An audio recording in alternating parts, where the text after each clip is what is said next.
আমরা বাংলাদেশের ইতিহাসে প্রথম ক্রোড়পত্র করেছি, এখানে হচ্ছে স্টোরি আছে। প্রথম আলো ডেইলি স্টারের লাস্ট পেজে দেখবেন, উপস্থিত থাকতাম এবং তখনই মনে হয়েছিল এটা তো একটা খুবই খুবই প্রয়োজনীয় এবং অভিনব একটা মানে মাধ্যম বিরোধ নিষ্পত্তির জন্য।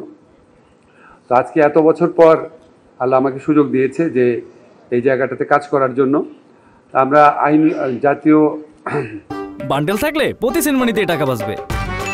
বিকাশ সেনমানি বান্ডেল কিনে জিতুন প্রতি লেনদেনে। আইনগত সেবা যে সংস্থা আছে, যে সংস্থার সাথে মিটিংয়ে করেছি। মিটিং করার পর আমরা সেখানে আমাদের আইন মন্ত্রণালয়ের যারা কর্মকর্তা আছে ওনাদের সাথেও বসেছি।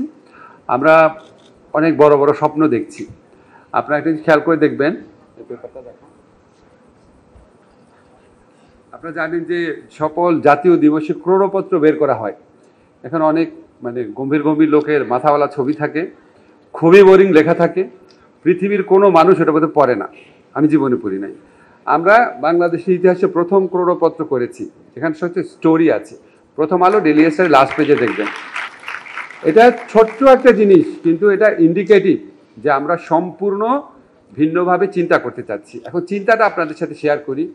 এখানে সারা আছেন, এখানে বিভিন্ন আমাদের ডেভেলপমেন্ট পার্টনাররা আছেন, আমাদের ইউএস এমবেসি থেকে আছেন, আমাদের ইউরোপিয়ান ইউনিয়ন ডেলিগেশন থেকে আছেন, আমাদের জার্মান এমবেসি যারা আছেন, সবাইকে আমি একটু বাংলাতে বলছি। বিষয়টা মানে খুব আনন্দময় ব্যাপার একটা নিজের জন্য, নিজের ভাষাতেই বলতে চাই। আমি খবর নিয়ে দেখলাম, জানলাম যে আমাদের দেশে প্রতি বছর 5 লক্ষর মতো মামলা হয় রাফলি। লিগ্যাল এইডের মাধ্যমে, সরকারি লিগ্যাল এইডের মাধ্যমে নিষ্পত্তি হয় হচ্ছে প্রি কেস এবং পোস্ট কেস যদি আমরা টোটালি ধরি তাহলে 35,000, ঠিক আছে না, মোটামুটি রাফলি।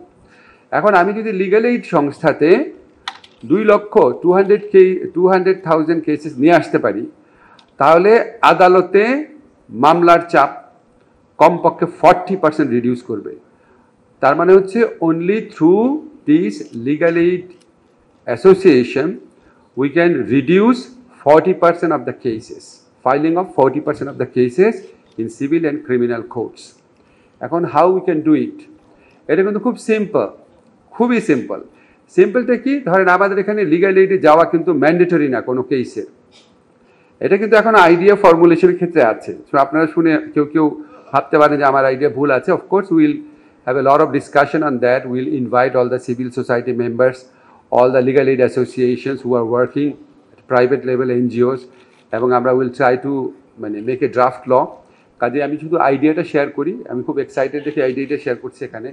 সেটা হচ্ছে আমাদের কিছু কিছু মামলা আছে, যেমন ধরেন family matters, negotiable instrument act, compoundable criminal offences, ছোট ছোট, খুব ছোট ছোট, ওটার নামই তো কম্পাউন্ডেবল। এগুলি যদি আমরা বলি ম্যান্ডেটরিলি, বাধ্যতামূলকভাবে প্রথম যেতে হবে লিগ্যাল এইড অ্যাসোসিয়েশনে। তোমাদের নাম legal association, sorry, legal aid অর্গানাইজেশনে প্রথমে যেতে হবে। লিগ্যাল এইড অর্গানাইজেশন, সরকারি লিগ্যাল এইড অর্গানাইজেশনে যেতে হবে, ম্যান্ডেটরি। ওইখানে নিষ্পত্তি ব্যর্থ হলে শুধুমাত্র কোর্টে আসতে পারবে। তাহলে একটা বিপুল সংখ্যক মামলাকে আমি লিগ্যাল এইড যে অর্গানাইজেশন আছে আমাদের, জাতীয় আইনজীবী আইনগত সহায়তা প্রদান যে সংস্থা, এই সংস্থাতে, এটা নামটা আমি চেঞ্জ করব, এত বড় নাম থাকার দরকার নেই। এই সংস্থাতে নাম চেঞ্জ করবো এবং ফোন নাম্বারও চেঞ্জ করবো। আপনারা খেয়াল করে দেখেন, ছোট্ট ছোট্ট ব্যাপার। এখানে মানে হেল্পলাইনে ফোন নাম্বারে 5টা ডিজিট, এটার নাম কি 16, আমি অলরেডি ভুলে গেছি। সাধারণ মানুষ মনে রাখবে কীভাবে?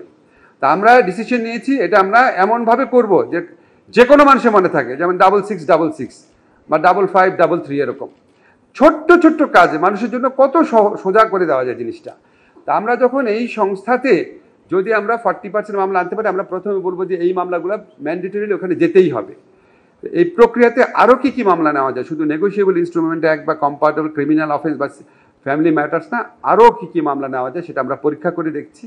এখন কথা হচ্ছে আমাদের যে আইনজীবী, যে আমাদের আইনগত সহায়তা প্রদান যে সংস্থা আছে, এখানে জেলা পর্যায়ে তো আছে আমার শুধুমাত্র একজন সিনিয়র অ্যাসিস্ট্যান্ট জাজ, ওনার পক্ষে এই লোড সামলানো সম্ভব কিনা। সেই জন্য আমরা চিন্তা করেছি এখন থেকে আমাদের যে জেলা যে অফিসগুলো আছে, জেলা যে অফিসগুলোতে 3 জন জাজ থাকবেন, একজন হচ্ছে জয়েন্ট ডিস্ট্রিক্ট জাজ থাকবেন, জয়েন্ট ডিস্ট্রিক্ট জাজ যদি থাকে উনি একই সাথে সিভিল মামলা ক্রিমিনাল মামলা দুটার নিষ্পত্তির ব্যাপারে অভিজ্ঞ একজন সিনিয়র অ্যাসিস্ট্যান্ট জাজ থাকবেন এবং আমরা একটা অভিনব ডিভাইস বের করেছি আমাদের যারা রিটায়ার্ড ডিস্ট্রিক্ট অ্যান্ড সেশন জাজ আছে আমাদের হিসাব মতে এখনও বেঁচে আছেন এরকম কয়েক হাজার রিটায়ার্ড ডিস্ট্রিক্ট অ্যান্ড সেশন জাজ আছে ওনাদের অনেকে প্রচণ্ড ফিট তা আমরা ওনাদেরকে এমপ্লয় করব।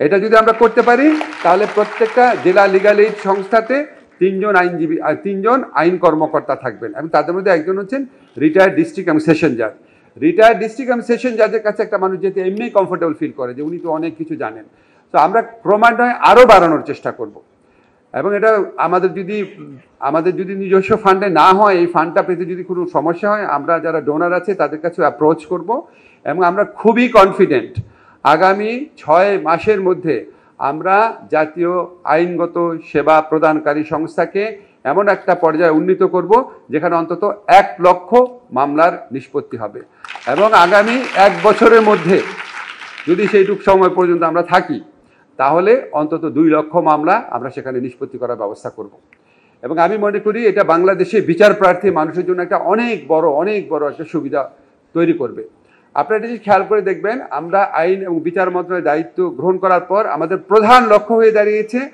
বিচার কার্যে বিড়ম্বনা কমানো সময় বাঁচানো অর্থ ব্যয় কমানো এটার জন্য আমরা অলরেডি কিছু সংস্কার করেছি এখন আমাদের যে সংস্কারগুলো আছে এগুলি হয়তো খুব বেশি বোঝা যাচ্ছে না কিন্তু যারা আইন বিশেষজ্ঞ আছেন তাদের বোঝার কথা আমরা সিপিসির যুগান্তকারী কিছু অ্যামেন্ডমেন্ট করেছি আপনারা জানেন সিপিসিতে আগে প্লেইন্ট এবং রিটেন স্টেটমেন্ট এটা আদালতে পড়তেই 10-12টা শুনানি লাগতো মাঝে মাঝে 1-2 বছর চলে যেত এখন আমরা বলেছি প্লেইন্ট আর রিটেন স্টেটমেন্ট আদালতে পড়তে হবে না এফিডেভিটের মাধ্যমে জমা দিবে যেটা সেটাই এটা নিয়ে কোনো শুনানি হবে না আমরা এর আগে অ্যাডজর্নমেন্ট 6 বার নেওয়া যেত আমরা বলেছি 4 বারের বেশি নেওয়া যাবে না এর আগে মামলায় জেতার পরও এক্সিকিউশনের জন্য আলাদা মামলা করতে হতো আমরা বলছি আলাদা মামলা লাগবে না ওই মামলাতে এক্সিকিউশন হবে এবং আমরা বলেছি যে প্রসেস সার্ভার যারা আছে আপনারা জানেন সমন সার্ভ করতে যেত এটা অনেক সময় লাগতো তা আমরা এডিশনাল প্রসেস সার্ভিং একটা মেথড হিসাবে SMS পাঠানো ফোন করা এগুলি ইন্ট্রোডিউস করেছি সো দ্যাট প্রসেস সার্ভ করতে গিয়ে যেন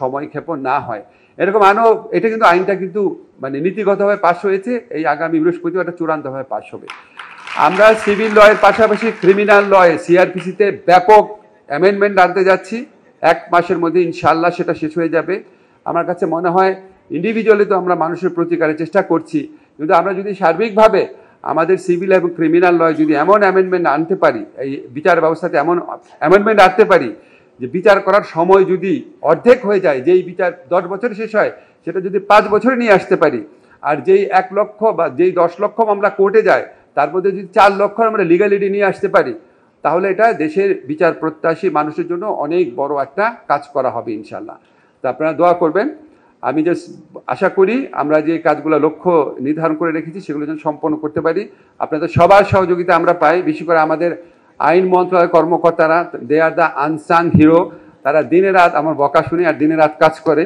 কে মানুষজন দেখে যে আমি খুব একটা বড় রিফর্ম করলাম কিন্তু কাজটা আসলে তারা করে তো তাদের সবার উদ্দেশ্যে সবাই একটু হাততালি দিই আমরা ঠিক আছে ইনশাআল্লাহ আমাদের আইনগত সেবা দিবসে আমি মনে করি লিগ্যাল এইডের এই যে যদি আমরা আইনগত সমস্যা করতে পারি এটাও একটা বড় লিগ্যাল এইড হবে সবাইকে ধন্যবাদ জানাই বক্তব্য শেষ করছি ধন্যবাদ